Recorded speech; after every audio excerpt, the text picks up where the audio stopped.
ಮಾನ್ಯ ಅಧ್ಯಕ್ಷರೇ, ಸಮಾಧಾನ. ಮೊನ್ನೆ 10ನೇ ತಾರೀಕಿನಂದು ನಡೆದಂತ ಅಖಿಲ ಭಾರತ ಲಿಂಗಾಯತ ಪಂಚಮಸಾಲಿ ಮೀಸಲಾತಿ ಹೋರಾಟ, ಲಿಂಗಾಯತ ಪಂಚಮಸಾಲಿ ಸಮುದಾಯಕ್ಕೆ 2A ಮೀಸಲಾತಿ ಮತ್ತು ಎಲ್ಲ ಲಿಂಗಾಯತ ಒಳಪಂಗಡಗಳಿಗೆ ಕೇಂದ್ರ ಸರ್ಕಾರಕ್ಕೆ ನಮ್ಮ ರಾಜ್ಯ ಸರ್ಕಾರದಿಂದ OBC ಮೀಸಲಾತಿ ಶಿಫಾರಸನ್ನು ಮಾಡೋ ಕುರಿತು ಹೋರಾಟ. ಇದು ನಿನ್ನೆ ಒಂದೇ ಹೋರಾಟ ನಡೆದಿಲ್ಲ ಮಾನ್ಯ ಅಧ್ಯಕ್ಷರೇ, ಕಳೆದ 3 ವರ್ಷದಿಂದ ನಿರಂತರವಾಗಿ ಈ ಹೋರಾಟದಲ್ಲಿ ಸಮಾಜದ ಒಬ್ಬ ರಾಷ್ಟ್ರೀಯ ಅಧ್ಯಕ್ಷನಾಗಿ ನಾನು ಸತತವಾಗಿ ಪಾಲ್ಗೊಂಡು ಈ ಹೋರಾಟದಲ್ಲಿ ಭಾಗವಹಿಸಿದ್ದೇನೆ. ಇವತ್ತು ಏನೋ ಒಂದು ಘಟನೆ ನಡೆದಿದೆ, ಅದಕ್ಕೆ ನಾನು ವಿಷಾದ ವ್ಯಕ್ತಪಡಿಸ್ತೀನಿ. ಯಾಕಂದ್ರೆ ನಮ್ಮ ಬಂಧುಗಳು ಇವತ್ತು ಬಹಳಷ್ಟು ಜನ ಲಾಠಿ ಚಾರ್ಜಲ್ಲಿ ಪ್ರಚೋದನಕ್ಕೊಳಗಾಗಿ, ಯಾಕಂದ್ರೆ ಯಾವುದೇ ಪ್ರಚೋದನೆ ಇಲ್ಲಾರದೆ ಯಾರು ಕೂಡ ಕಾನೂನನ್ನು ಕೈಗೆತ್ತಿಕೊಳ್ಳುವಂತ ಪ್ರಶ್ನೆಯೇ ಬರೋದಿಲ್ಲ. ಹಿಂದೆ ನಾವು 2.5 ವರ್ಷವರೆಗೂ ಕೂಡ ಹೋರಾಟ ಮಾಡಿದಂಥ ಸಂದರ್ಭದಲ್ಲಿ ಒಂದಿಷ್ಟು ಕೂಡ ಗಲಾಟೆಗಳು ಆಗಿಲ್ಲ. ನಾವು ಸನ್ಮಾನ್ಯ ವಿರೋಧ ಪಕ್ಷದ ನಾಯಕರು ಇದೀಗ ತಾನೇ ಒಂದು ಘಟನೆ ಹೇಳಿದ್ರೆ ಅವ್ರಿಗೆ ಮೊದಲು ಅದನ್ನ ಹೇಳ್ಬಿಟ್ಟು ನಾನು ಮುಂದುವರಿತೀನಿ. ಇಲ್ಲೇ ಸುವರ್ಣಸೌಧದಲ್ಲಿ ಸನ್ಮಾನ್ಯ ಬಸವರಾಜ ಬೊಮ್ಮಾಯಿ ಅವರು ಮುಖ್ಯಮಂತ್ರಿ ಇದ್ದಂಥ ಸಂದರ್ಭದಲ್ಲಿ ನಾವು ಅವತ್ತು ಕೂಡ 5-6 ಲಕ್ಷ ಜನ ಸೇರಿದ್ವಿ. ಇದೇ ಆ ಕಡೆ ಇರುವಂತ ನಾಯಕರುಗಳು ಕೂಡ ನಮ್ಮ ಜೊತೆಗಿದ್ರು. ಅವತ್ತು ಪಕ್ಷಾತೀತವಾದ ಹೋರಾಟ ಇತ್ತು. ಅವತ್ತು ಇದೇ ರೀತಿ ಹೋರಾಟ ಆದಾಗ ನಾವು ಮುತ್ತಿಗೆ ಹಾಕಬೇಕು ಅಂತೇಳಿ ತೀರ್ಮಾನ ತೆಗೆದುಕೊಂಡಾಗ ಬಸವರಾಜ ಬೊಮ್ಮಾಯಿ ಅವರು ಸರ್ಕಾರದ ಪ್ರತಿನಿಧಿಗಳನ್ನು ಕಳಿಸ್ತಾರೆ ನಮ್ಮ ಹತ್ರ. ಅವಾಗ ಇಲ್ಲಿರುವಂತ ನಾಯಕರು ಆ ಕಡೆ ಕೂತಿದಾರಲ್ಲ, ಅಲ್ಲಿ ಸಚಿವರಿದ್ರು, ಶಾಸಕರಿದ್ರು, ಅನೇಕ ಜನ, ನಾವು ಮಾಜಿ ಶಾಸಕರಿದ್ವಿ ಮತ್ತು ನಮ್ಮ ಲಕ್ಷ್ಮೀ ಹೆಬ್ಬಾಳ್ಕರ್ ಅವರಿದ್ರು, ಅನೇಕ ಜನ ಇದ್ರು. ನಾವು ಮುಖ್ಯಮಂತ್ರಿಗಳು ಕರೀತಾರಂದ ತಕ್ಷಣನೇ ಗೌರವ ಕೊಟ್ಟು ಸುವರ್ಣಸೌಧಕ್ಕೆ ಬಂದು ಅವರ ಕಚೇರಿಯಲ್ಲೇ, ಅವರ ಒಂದು ಕಚೇರಿಯಲ್ಲಿ ಹೋಗಿ ಚರ್ಚೆ ಆಯ್ತು. ಚರ್ಚೆ ಆದಾಗ ಅಲ್ಲಿ ಸನ್ಮಾನ್ಯ ಬಸವರಾಜ ಬೊಮ್ಮಾಯಿ ಅವರು ನಮ್ಮ 5-6 ಮಂದಿ ಮುಂದೆ ಪ್ರಮಾಣ ಮಾಡಿದ್ರು. ಏನೋ ನೋಡಪ್ಪ, ಈ ಹೋರಾಟ ಇದು ಒಂದು ಉಗ್ರ ರೂಪ ತಾಳೋದು ಬೇಡ, ಇದನ್ನ ಶಾಂತಿ ಸಮಾಧಾನದಿಂದ ಹೋರಾಟವನ್ನು ನಡೆಸ್ರಿ, ನಾನು ಖಂಡಿತವಾಗಿ ನಿಮಗೆ 2 ತಿಂಗಳಲ್ಲಿ ನಾ ಮೀಸಲಾತಿಯನ್ನು ಕೊಡುವಂತ ಏನು ವಿಚಾರವನ್ನು ಮಾಡ್ತೀನಿ, ಕೊಡ್ತೀನಿ ಅಂತೇಳಿ ತಾಯಿ ಮೇಲೆ ಪ್ರಮಾಣ ಮಾಡಿದ್ರು. ನಾನು ಕೂಡ ಸಾಕ್ಷಿ ಇದ್ದೀನಿ. ಮಾಡಿ ಮುಂದೆ ನಾವು ಎಲ್ಲರೂ ಕೂಡಿ ವಾಪಸ್ ಹೋದ್ವಿ ಮಾನ್ಯ ಅಧ್ಯಕ್ಷರೇ. ಹೋಗಿ ಆ ಹೋರಾಟ ಸ್ಥಳಕ್ಕೆ ಹೋಗಿ ನಾವು ಹೇಳಿದ್ವಿ ಜನರಿಗೆ, ನೋಡಪ್ಪ ಉಗ್ರರ ಸ್ವರೂಪವನ್ನು ಪಡೆಯುವಂಥದ್ದು ಬೇಡ, ಯಾಕಂದ್ರೆ ಮಾನ್ಯ ಮುಖ್ಯಮಂತ್ರಿಗಳು ಪ್ರಮಾಣ ಮಾಡಿದ್ದಾರೆ, ತಾಯಿ ಹಾನಿ ಮಾಡಿ ಅಂತ ಯಾರು ಹೇಳಿಲ್ಲ ನಾವು. ಅಲ್ಲ, ಅಲ್ಲಿ ಹೇಳಿ ನಾವು ಅವತ್ತು ಸಮಾಧಾನ ತಗೊಂಡು ಆ ಹೋರಾಟವನ್ನು ಅಲ್ಲೇ ಮಟ್ಟಕ್ಕೊಳಿಸಿದ್ವಿ, ಕೊಡ್ತಾರನ್ನೋ ಒಂದು ವಿಶ್ವಾಸಕ್ಕೆ.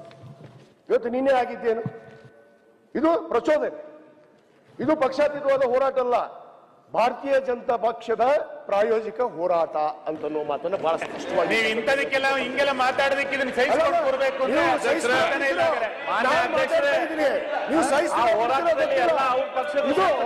ನೀವು ನಿಮ್ಮ ಮಾತು ಅವರು ಕೇಳಿದ್ದಾರೆ,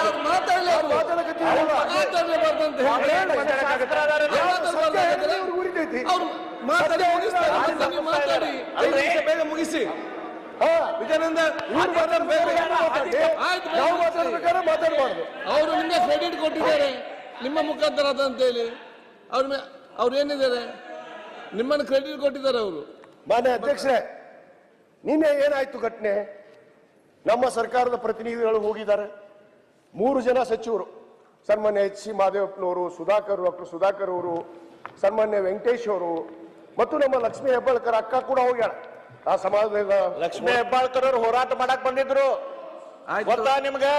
ಅವ್ರು ಬೇಗ ಮುಗಿಸ್ಲಿ, ಮತ್ತೆ ನೀವು ಮಾತಾಡೋದಿಲ್ವಾ? ಹೇಳಕ್ ಹೋಗ್ಬೇಡ್ರಿ, ಸರ್ಕಾರದ ಪರವಾಗಿನೇ ಹೋಗಿ ನಾನು ಸಮಾಜದ ಮಗಳು ಅಂತೇಳಿ ಇದನ್ನ ಮಾಡಿದ್ದೀನಿ.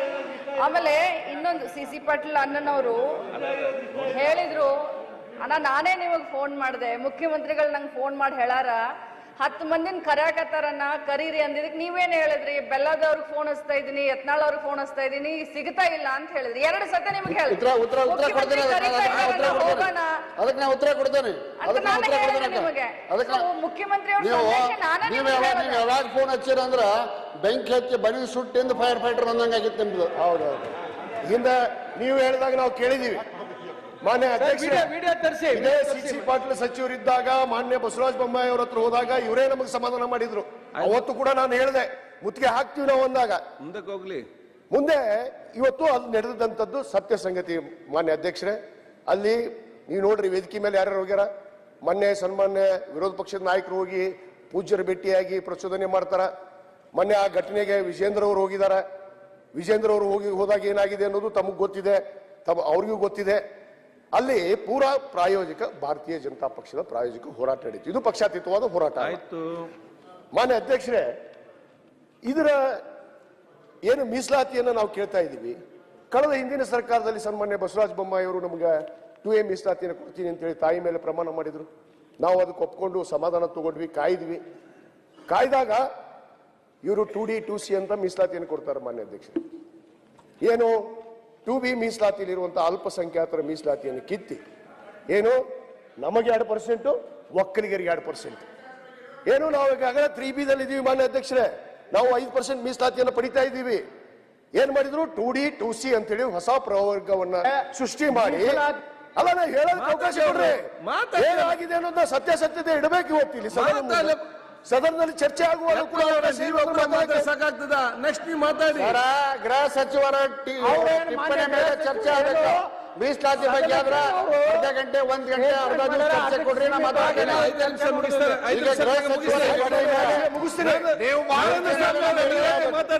ನೀವು ಮಾಡಿದ್ರಲ್ಲ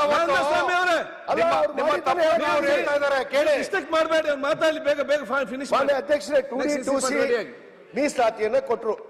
ಬೇಗ ನಾವು ಪಕ್ಷಾತೀತವಾದ ಹೋರಾಟ ಇತ್ತು. ನಾವು ಸ್ವಾತಂತ್ರ್ಯ ಉದ್ಯಾನ ಮೈದಾನದಲ್ಲಿ ಹೊಡೆದಿದ್ದೆ ಸರಿ ಆಯ್ತು ತಪ್ಪಾಯ್ತು ಅಷ್ಟೇ ಸರ್ಕಾರ ನಾವು ಇವ್ರು ಕೇಳಕ್ ಆಗ್ತಾ ಇಲ್ಲ. ಮಾನ್ಯ ಅಧ್ಯಕ್ಷರೇ, ಸ್ವಾತಂತ್ರ್ಯ ಉದ್ಯಾನ ಮೈದಾನದಲ್ಲಿ ನಾನು ಬಹಳ ಸ್ಪಷ್ಟವಾಗಿ ನಾನು ಆ ಕೊಟ್ಟಂತ 2D 2C ಅನ್ನ ತಿರಸ್ಕಾರ ಮಾಡಿದೆ. ಅವಾಗ ಇವರೇ ಇದ್ರು ನಾಯಕರಲ್ಲಿ ಇದ್ದಂಥವ್ರು, ಅವ್ರ ಹೆಸರು ತೊಳಕ್ ಮುಗುದಿಲ್ಲ. ನನಗೂ ಸ್ವಲ್ಪ ದೊಡ್ಡ ಸಿಕ್ಕಿ ಐತಿ, ನನಗೂ ಹ್ಯಾಮಸ್ತ್ ಐತಿ.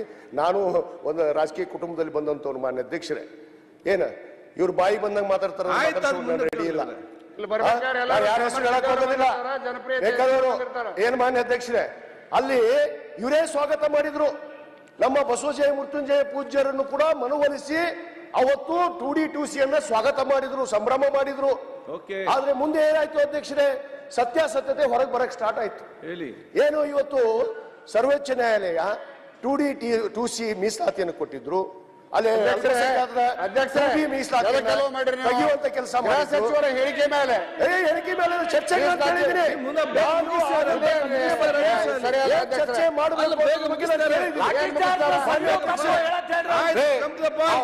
ಅವನು ಭಾಗಿದಾರ. ನಾನು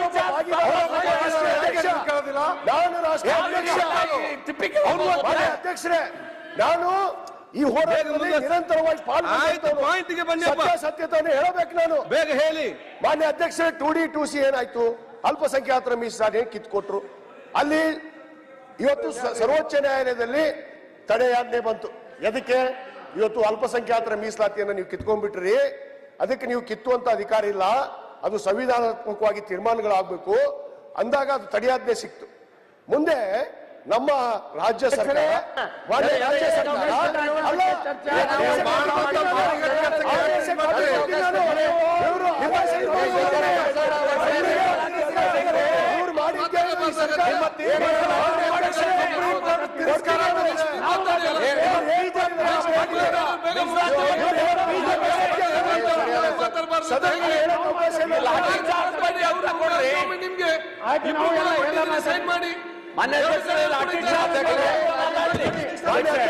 ಸುಪ್ರೀಂ ಕೋರ್ಟ್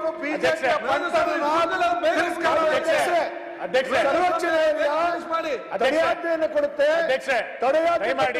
ಗಮನಕ್ಕೆ ತನ್ನಿ.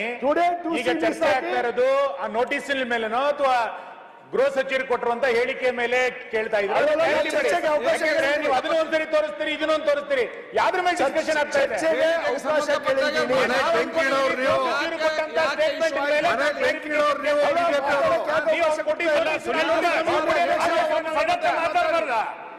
ಒಬ್ಬ ಸದಸ್ಯ ಮಾತಾಡಕ್ಕಾಗಲ್ಲ. ಹೋರಾಟದಲ್ಲಿ ನಾನು ಮುಂಚೆನಂತ ಇದ್ದಾವ. ಇವರು ಒಮ್ಮಕ್ಕಲೇ ಅದನ್ನು ತಗೊಂಡೋಗಿ ಭಾರತೀಯ ಜನತಾ ಪಕ್ಷಕ್ಕೆ ಕಟ್ಟಿಕೊಂಡು ಇವತ್ತು ಪ್ರಾಯೋಜಿತ ಮಾಡಿ ಅಲ್ಲಿ ಪ್ರಚೋದನೆ ಮಾಡಿ ಪಾಪ ಅಮಾಯಕರು ನಮ್ಮ ಸಮಾಜದವ್ರನ್ನ ಹೊಡಿಸಿದ್ರಲ್ಲ ಇವರು. ಇದು ಹೊಡಿಸ್ತವ್ರು ಇವರೇ ಮಾನ್ಯ ಅಧ್ಯಕ್ಷರೇ, ಅದು ನಾವಲ್ಲ, ಇವರೇ ಹೊಡಿಸ್ತವ್ರು, ಬಿಜೆಪಿಯವರೇ ಹೊಡಿಸ್ತವ್ರು. ಇಂಥ ಪ್ರಚೋದನೆ ಕೊಡೋರು ಇವರೇ. ಮಾನ್ಯ ಅಧ್ಯಕ್ಷ ತಡೆಯಾಜ್ಞೆ ಬಂತು. ಅವಾಗ ನಮ್ಮ ರಾಜ್ಯ ಸರ್ಕಾರ ಮತ್ತು ಸಾಲಿಸಿಟರ್ ಜನರಲ್ ಏನು ಹಿಂಬರ ಬರೆದು ಕೊಟ್ಟಿದ್ದಾರೆ ಸುಪ್ರೀಂ ಕೋರ್ಟ್ ಅಲ್ಲಿ, ನಾವು 2B ಮೀಸಲಾತಿಗೆ ಯಾವುದೇ ಅಡೆತಡೆಯನ್ನ ತರೋದಿಲ್ಲ, ಯಥಾಸ್ಥಿತಿಯನ್ನ ಕಾಪಾಡ್ಕೋತೀವಿ ಅಂತೇಳಿ ಹಿಂಬರ ಬರ ಕೊಟ್ಟು ಬಂದ್ರು ಅಧ್ಯಕ್ಷರು. ಇಲ್ಲಿ ಮೀಸಲಾತಿ ಚುನಾವಣೆ ಬಂದಿದೆ ಅಂತೇಳಿ ಮೀಸಲಾತಿ ಘೋಷಣೆ ಮಾಡ್ತಾರ, ಅಲ್ಲಿ ಹೋಗಿ ಹಿಂಬರ ಬರ ಕೊಟ್ಟು ಬಂದಿದ್ದಾರೆ. ಹಿಂಬರ ಕೊಟ್ಟಿರೋ ಹಿನ್ನೆಲೆಯಲ್ಲಿ ಕಾನೂನಾತ್ಮಕವಾಗಿ ಇವತ್ತು ಸರ್ವೋಚ್ಚ ನ್ಯಾಯಾಲಯದಲ್ಲಿ ಇನ್ನೂ ತಡೆಯಾಜ್ಞೆ ಇದೆ. ಮಾನ್ಯ ಅಧ್ಯಕ್ಷರೇ, ರಾಜ್ಯ ಸರ್ಕಾರ ಮೀಸಲಾತಿಯನ್ನ ಮಾತಾಡುವಂತ ಪರಿಸ್ಥಿತಿನೇ ಇಲ್ಲ. ಮತ್ತು ಇನ್ನೊಂದು ಏನು ಮಿಸ್ಟೇಕ್ ಮಾಡಿದಾರೆ ಅಂದ್ರೆ, ಮಾನ್ಯ ಅಧ್ಯಕ್ಷ, ನಾವು ಹಿಂದುಳಿದ ವರ್ಗದ ಆಯೋಗಕ್ಕೆ ನಾನು ನಮ್ಮ ದಿನೇಶ್ ಪಾಟೀಲ್ ಅಂತ ಅಡ್ವೊಕೇಟ್ ಇಬ್ರು ಕೂಡ ಅರ್ಜಿ ಹಾಕಿದ್ದೀವಿ. 3 ಬಾರಿ ನಮಗೆ ಹಿಯರಿಂಗ್ ಮಾಡಿದ್ರು ಅವರು, ಸನ್ಮಾನ್ಯ ಜಯಪ್ರಕಾಶ್ ಹೆಗಡೆ ಅವರು. ಅವಾಗ ಅರ್ಜಿ ಹಾಕಿದವ್ರು ನಾನು ಒಬ್ಬ ರಾಷ್ಟ್ರೀಯ ಅಧ್ಯಕ್ಷನಾಗಿ, ನಾನು ಅವರು ನಮ್ಮ ವಕೀಲರಾಗಿ ಅವರು ಅರ್ಜಿ ಹಾಕಿದ್ದೀವಿ ಕೋರ್ಟ್ನಾಗ. ಇವತ್ತು ಅಲ್ಲಿ ಹಿಂದುಳಿದ ವರ್ಗದ ಆಯೋಗ ಅದನ್ನ ಜಿಲ್ಲೆಗಳನ್ನ ಸರ್ವೆ ಮಾಡ್ತಾ ಇತ್ತು. 18 ಜಿಲ್ಲೆ ಸರ್ವೆ ಮುಗಿದಿತ್ತು. ಆದ್ರೆ ರಾಜ್ಯ ಸರ್ಕಾರ ಏನ್ ಮಾಡಿತು, ಮಧ್ಯಂತರ ವರದಿಯನ್ನು ತೆಗೆದುಕೊಡ್ತು. ಮಧ್ಯಂತರ ವರದಿಯನ್ನು ತೆಗೆದುಕೊಂಡು ಚುನಾವಣೆಯ ಪೂರ್ವದಲ್ಲಿ ಇನ್ನೇನು ಚುನಾವಣೆ ಘೋಷಣೆ ಆಗಬೇಕು, ಅವಾಗ ಸನ್ಮಾನ್ಯ ಬಸವರಾಜ ಬೊಮ್ಮಾಯಿ ಅವರು 2D 2C ಕೊಟ್ಬಿಟ್ವಿ ಅಂತ ಘೋಷಣೆ ಮಾಡ್ತಾರೆ. ಅಲ್ಲಿ ಹೋಗಿ ಸುಪ್ರೀಂ ಕೋರ್ಟ್ನಾಗ ಹಿಂಬರ ಬರ ಕೊಟ್ಟು ಬರ್ತಾರೆ. ಇದರ ಅರ್ಥ ಏನು ಮಾನ್ಯ ಅಧ್ಯಕ್ಷರೇ? ಇವತ್ತಿಗೂ ಮೀಸಲಾತಿ ಇದೆಯಾ ನಮಗೆ? ಇವತ್ತು ಇವರು ಸ್ಪಷ್ಟಪಡಿಸಬೇಕು. ಈ ನಾಯಕರು ಯಾರು ಇವತ್ತು ಒಂದು ಪಕ್ಷಕ್ಕೆ ಸೀಮಿತವಾಗಿ ಹೋರಾಟ ಮಾಡ್ತಾ ಇದ್ದಾರೆ. ಇವತ್ತು 2D ಬೇಕಾ, 2A ಬೇಕಾ, 2C ಬೇಕಾ? ಯಾರು ವಿರೋಧಿ ಮಾನ್ಯ ಅಧ್ಯಕ್ಷರೇ? ಇವತ್ತು ಅರ್ಥ ಮಾಡ್ಕೊಡ್ರಿ. ಇವರು ಇಲ್ಲಿ ಕೊಟ್ಟಂಗ್ ಮಾಡ್ತಾರೆ, ಅಲ್ಲಿ ಹೋಗಿ ಹಿಂಬರ ಬರೆದು ಕೊಟ್ಟು ಬರ್ತಾರೆ. ಇದರ ಅರ್ಥ ಏನು? ಪಂಚಮಸಾಲಿಗಳು ವಿರೋಧಿಗಳ, ಪಂಚಮಸಾಲಿಗಳ ಪರ ಇದ್ದಾರ? ಇವತ್ತಿಗೂ ಸ್ಪಷ್ಟ ಇಲ್ಲ. ಬಸವರಾಜ ಬೊಮ್ಮಾಯಿ ಅವರು 2D ಕೊಟ್ಬಿಟ್ರು, 2C ಕೊಟ್ಬಿಟ್ರು. ಎಲ್ಲಿದೆ ಸ್ವಾಮಿ 2D 2C ಸರ್ಟಿಫಿಕೇಟ್ ಕೊಡ್ರಿ ನಮ್ಮ ಕೈಯಾಗ, ನಮ್ಮ ಮಕ್ಕಳಿಗೆ ಕೊಡ್ರಿ. ಇಲ್ಲ, ಬರ್ತಾ ಇಲ್ಲ 2D 2C ಸರ್ಟಿಫಿಕೇಟ್ ಇಲ್ಲ. ಇವತ್ತು ಮಾನ್ಯ ಅಧ್ಯಕ್ಷರೇ, ಆದ ಕಾರಣ ನಾವು ತದನಂತರ ಏನು ಈ ಹೋರಾಟವನ್ನ ನಾವು ನಿರಂತರವಾಗಿ ಮುಂದುವರಿಸಿದ್ವಿ. ಪೂಜ್ಯರ ನೇತೃತ್ವದಲ್ಲೇ ಪಕ್ಷಾತೀತವಾಗಿ ನಡೀತು. ಆದ್ರೆ ಇತ್ತೀಚಿನ ದಿನಗಳಲ್ಲಿ ಏನಾಗಿದೆ ಮಾನ್ಯ ಅಧ್ಯಕ್ಷರೇ, ನಿಮಗೆ ಗೊತ್ತಿದೆ, ಇಷ್ಟೊಂದು ಯಾವ ಪಕ್ಷದ ನಾಯಕರು ಕೂಡ ನಮ್ಮ ವೇದಿಕೆಗೆ ಬಂದಿದ್ದಿಲ್ಲ. ಹೋರಾಟದ ವೇದಿಕೆಗೆ ಯಾರು ಕಾಂಗ್ರೆಸ್ನವರು ಬಂದಿದ್ದಿಲ್ಲ, ಬಿಜೆಪಿಯವರು ಬಂದಿದ್ದಿಲ್ಲ. ಆದ್ರೆ ಇವತ್ತು ನೀನು ನಿನ್ನೆಯಿಂದ ಘಟನೆ ನೋಡಿದ್ರಿ, ಎಲ್ಲಾ ಬಿಜೆಪಿಯವರೇ, ಬಿಜೆಪಿ ಮಯ ತುಂಬಿತ್ತಲ್ಲಿ ವೇದಿಕೆ, ತುಂಬಿತ್ತದು. ಏನು ಯಾಕೆ ತುಂಬಿತ್ತು? ಇದನ್ನ ರಾಜಕೀಯವಾಗಿ ಒಂದು ಮುಖ್ಯಮಂತ್ರಿಗಳನ್ನ ದೂರಬೇಕು, ವಿರೋಧಿ ಸರ್ಕಾರ ಅಂತೇಳಿ ಇವತ್ತೇನು ಇವ್ರು ಘೋಷಣೆ ಮಾಡ್ತಾ ಇದಾರಲ್ಲ, ಲಿಂಗಾಯತರ ವಿರೋಧಿ ಸರ್ಕಾರನ, ಲಿಂಗಾಯತರ ವಿರೋಧಿ ಸರ್ಕಾರಿನ, ಲಿಂಗಾಯತರ ವಿರೋಧ ಸರ್ಕಾರ ಅಂತೇಳಿ ಇವ್ರು ಏನು ಸುಮ್ಮನೆ ಪಾಪ ನಮ್ಮ ಬಸವಜಯ ಮೃತ್ಯುಂಜಯ ಪೂಜ್ಯರನ್ನ ಇವತ್ತು ದಾರಿ ತಪ್ಪಿಸುವಂತ ಕೆಲಸ ಮಾಡಿದ್ದಾರೆ. ಕೆಲವಷ್ಟು ನಾಯಕರು ತಮ್ಮ ಪಟ್ಟಬದ್ಧ ಹಿತಾಸಕ್ತಿಗೆ ಸಮಾಜವನ್ನ ಬೇರೆ ಕಡೆಗೆ ಒಯ್ಯುವಂತ ಯತ್ನ ನಡೆದಿದೆ. ಇದು ನಮ್ಮ ಸಮಾಜದಲ್ಲಿ ಸಾಧ್ಯ ಇಲ್ಲ ಅನ್ನೋ ಮಾತನ್ನು ಬಹಳ ಸ್ಪಷ್ಟವಾಗಿ ಈ ಸಂದರ್ಭದಲ್ಲಿ ನಾನು ಹೇಳಕ್ಕೆ ಇಚ್ಛೆ ಪಡ್ತೀನಿ. ಬಂದು ಮಾನ್ಯ ಅಧ್ಯಕ್ಷರೇ, ಇವತ್ತು ನಮಗೆ ಸರ್ವೋಚ್ಚ ನ್ಯಾಯಾಲಯದಲ್ಲಿ ತಡೆಯಾಜ್ಞೆ ಇದೆ. ನಾವು ಮಾನ್ಯ ಮುಖ್ಯಮಂತ್ರಿಗಳು 3 ಬಾರಿ ನಮಗೆ ಸಮಯವನ್ನು ಕೊಟ್ಟರು. 3 ಬಾರಿ ಚರ್ಚೆಯನ್ನು ಮಾಡಿದ್ವಿ. ಇದೇ ಸುವರ್ಣಸೌಧದಲ್ಲಿ ಚರ್ಚೆ ಆಯ್ತು, ಬೆಂಗಳೂರು ಅವರ ಗೃಹ ಕಚೇರಿಯಲ್ಲಿ ಚರ್ಚೆ ಆಯ್ತು. ಅಲ್ಲಿ ಬಹಳ ಸ್ಪಷ್ಟವಾಗಿ ಹೇಳಿದ್ದಾರೆ, ಹಿಂದುಳಿದ ವರ್ಗದ ಆಯೋಗದ ಪೂರ್ವ ಪ್ರಮಾಣ ವರದಿ ಬರೋವರೆಗೂ ಸರ್ಕಾರ ಮೀಸಲಾತಿಯನ್ನ ಮಾಡುವಂತ ಹಕ್ಕೇ ಇಲ್ಲ, ಅಧಿಕಾರವೇ ಇಲ್ಲ. ಅಲ್ಲಿ ಯಾರೋ ಒಬ್ರು ವಕೀಲರು ಕರ್ಕೊಂಡ್ಬಂದು ಹೇಳ್ತಾರೆ, ಇವರು ಮುಖ್ಯಮಂತ್ರಿಗಳ ಪರಮಾಧಿಕಾರವನ್ನು ಉಪಯೋಗ ಮಾಡಬೇಕು. ಎಲ್ಲೈತಿ ಮುಖ್ಯಮಂತ್ರಿಗಳಿಗೆ ಪರಮಾಧಿಕಾರ? ಯಾಕೆ ಹಿಂದೆ ಮುಖ್ಯಮಂತ್ರಿಗಳು ಸನ್ಮಾನ್ಯ ಯಡಿಯೂರಪ್ಪನವರು ಸದನದಲ್ಲಿ ಮಾತು ಕೊಟ್ಟರು, ಮೀಸಲಾತಿ ಕೊಡ್ತೀನಿ ಅಂತೇಳಿ.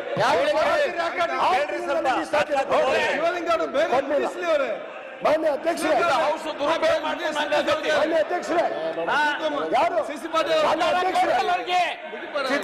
ಸೌದೋಗಿದೆ.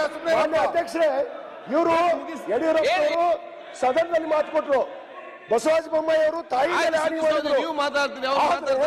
ಇವತ್ತು ಮೀಸಲಾತಿ ಸಿಗುವಂತ ಇದು ಆಗ್ಲಿಲ್ಲ. ಇವತ್ತುವರೆಗೂ ಕೂಡ ಹಿಂದುಳಿದ ವರ್ಗದ ಆಯೋಗದ ಇನ್ನೂ 12 ಜಿಲ್ಲೆ ಸರ್ವೆ ಆಗಬೇಕು, ವರದಿ ಬರಬೇಕು. ಸರ್ಕಾರ ತೀರ್ಮಾನ ಮಾಡುತ್ತೆ. ಸರ್ಕಾರ ಮುಂದೆ ಬರುವಂತ ಪ್ರಶ್ನೆನೇ ಇಲ್ಲ. ಸರ್ವೋಚ್ಚ ಇನ್ನೂ ಕೂಡ ತಡೆಯಾಜ್ಞೆ ಇದೆ, ಇನ್ನೂ ಕೂಡ ತಡೆಯಾಜ್ಞೆ ಇದೆ.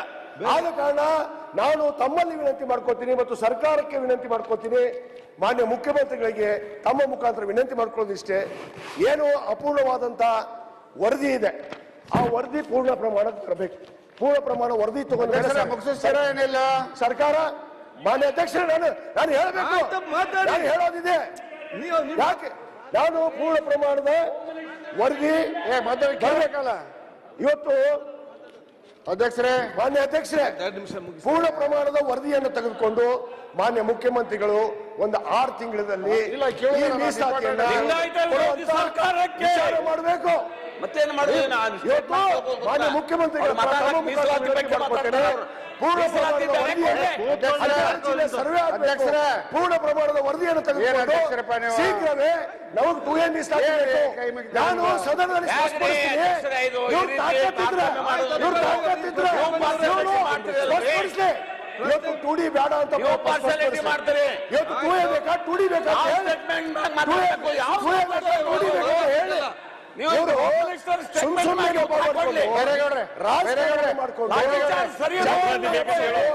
ಜನರಿಗೆ ಹಾದಿ ತಪ್ಪಿಸುವಂತ ಕೆಲಸ, ಜನರಿಗೆ ಹೊಡಿಸುವಂತ ಕೆಲಸ, ಪಾಪ ರೈತರ ಮೇಲೆ ಅಂತ ಕರುಣೆ ತೋರ್ತಾರ.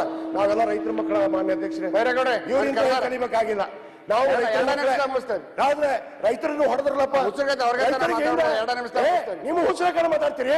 ನಾ ಯಾಕೆ ಹುಚ್ಚರಕನ ಮಾಡ್ಲಿ? ನಿಮಗೂ ಹುಚ್ಚರತಿ ರಾಜಕೀಯ ಮಾಡಕತ್ತೀರಿ. ಪಾಪ ರೈತರಿಗೂ ಹೊಡಿಸ್ತಾರ ನೀವು, ರೈತರ ನೀವು ಸರಿಯಾಗಿ ಮಾತಾಡ್ತೀರಿ.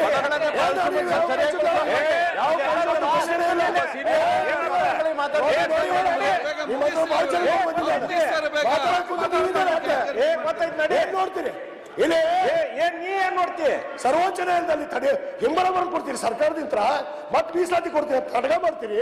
ಇಲ್ಲಿ ಬಂದು ರಾಜಕೀಯ ಪ್ರಯೋಜಿತ ನಿಮ್ಮ RSS ಬಂದು ನೀವು ತಗೊಂಡು ಕಲ್ಲು ಹೊಡಿಸ್ತೀರಿ ಪೊಲೀಸರಿಗೆ. ಅಲ್ಲಿ ಹೊಡೆದಿದ್ದ RSS ಅವರು.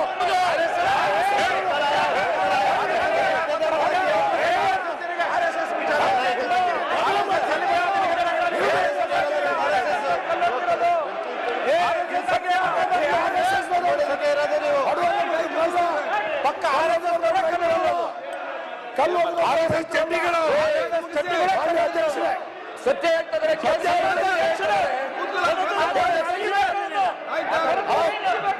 ಅಲ್ಲ ಮಾನ್ಯ ಅಧ್ಯಕ್ಷ ಮನೆ ಬಂದಂತೆ ಮಾತಾಡಕ್ಕೆ ಅವಕಾಶ ಕೊಡ್ತೀರಾ?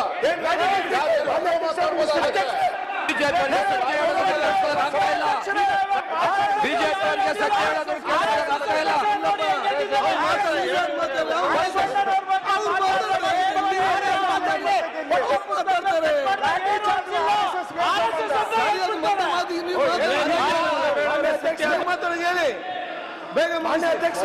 ಸಭಾಧ್ಯಕ್ಷರು ಲಿಂಗಾಯತರ ಮೇಲೆ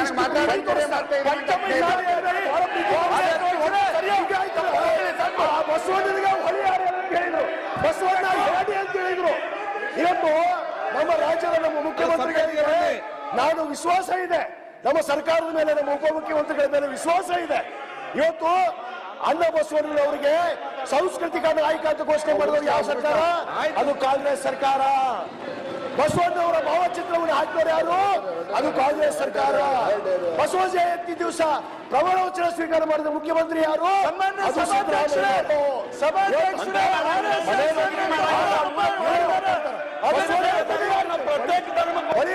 ಬಸವಣ್ಣ ಬಸವಣ್ಣನ ಬಗ್ಗೆ ಗೌರವಿಲ್ಲ, ಲಿಂಗಾಯತರ ಬಗ್ಗೆ ಇವರು ಬಸಳೆ ಕಣ್ಣೀರನ್ನು ಹಾಕ್ತಾ ಇದ್ದಾರೆ. ಮಾನ್ಯ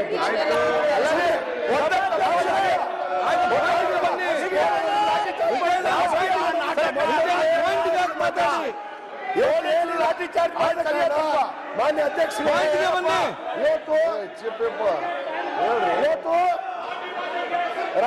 ನಾವು ಮಾನ್ಯ ಅಧ್ಯಕ್ಷ ಕೊನೆಯದಾಗಿ ಒಂದು ವಿನಂತಿ ಮಾಡ್ಕೊತೀನಿ.